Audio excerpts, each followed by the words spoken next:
Good morning. This is Agent Damien Groth. It's time for your next assignment.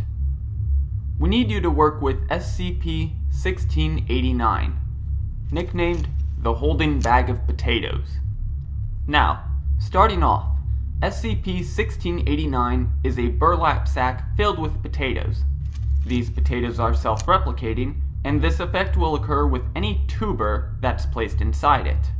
As I'm sure you could guess from the nickname, the sack is much larger on the inside.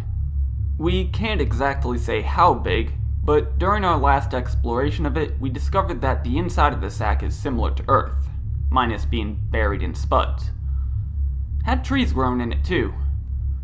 For future reference, we have designated this area SCP-1689-A. The researchers were arguing over whether the next exploration should focus on the other world at ground level, or going upwards and seeing if there's a top layer to the potatoes. They decided on the latter. So, for your mission, the four of you will enter SCP-1689 and see if there's a top layer to the potatoes in 1689-A. Since 1689-A is filled with potatoes, navigation is difficult, to say the least. Thankfully, the scientists whipped up something to help you out.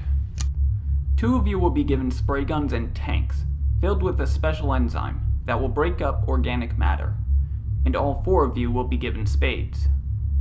Two of you will spray the potatoes, the other two will shovel the junk away, and you've been given enough enzyme to make a 2 square meter tunnel, and more than enough to go up to the summit of Everest and back if you went straight up. The enzyme is a little dangerous to handle directly though, so everyone will be given a biohazard suit to protect your skin. These suits are also outfitted with a radio that should reach back to base, so you'll have a way to contact us from inside 1689-A. The opening of the sack leads to a room we already made that's clear of potatoes. Outside of that room, though, is a rather large building. The walls of the building are standard concrete.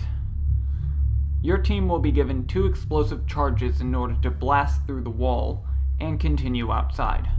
Only use one, though. The other is just in case you have to reroute back to the building.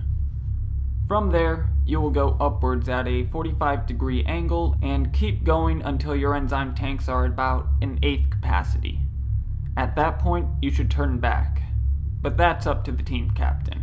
Telling from previous explorations of 1689-A, you should be able to go about a little over a quarter a mile a day, if you keep at it throughout the day.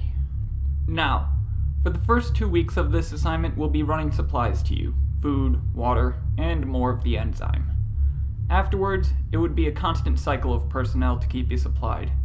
Because of this, your last shipment of supplies will be consisting of the following: 1 standard field cooking supply kit, an essential spice kit, a week's worth of non-perishable rations for each person, and of course, a top-off of your enzyme tanks. You should spread out the rations as much as you can. In order to do that, you'll just have to use what's around you, along with the cooking and spice kit that we are sending in with the last supply shipment.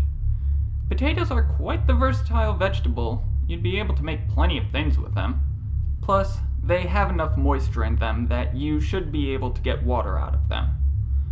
We included a strainer in the cooking kit as well, so you'll have the tools for it. Now, we have to talk about the dangers of this exploration. Don't worry, there's nothing in 1689-A that is actively seeking to kill you. You're just going into a world filled with potatoes. But there are still some risks. The replication effect that SCP-1689 has on tubers is effective throughout the entirety of 1689-A. The potatoes will grow little tumors that will eventually grow into full-size potatoes, pop off, and continue the process. This will keep going until all empty space is filled inside 1689-A. Because of the replication, you will likely face the following problems. Starting off, your tunnel will get smaller.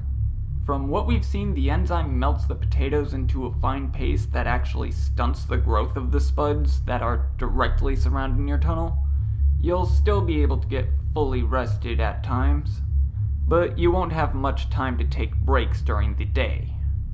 You want to keep moving as much as possible. Secondly, cave-ins. They're more than likely to happen. If you suspect that a cave-in has occurred, mainly if you hear an odd rumbling, one of you should go back and see how far it is, while the captain reports it to base.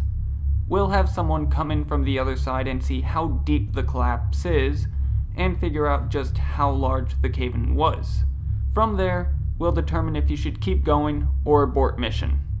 And finally, enzyme maintenance. This stuff works. It's potent. But because of the amount that has to be used to break down the potatoes and make a proper tunnel, it doesn't work as much to try and ration it. If you notice it's getting low, report to base. They'll determine if you should go back or not. You would not want to run out if there's a cave-in. In the event that you do run out, report to base and make your way back towards SCP-1689. However, if you encounter a cave-in on your way back, well, this is why we gave all 4 of you spades.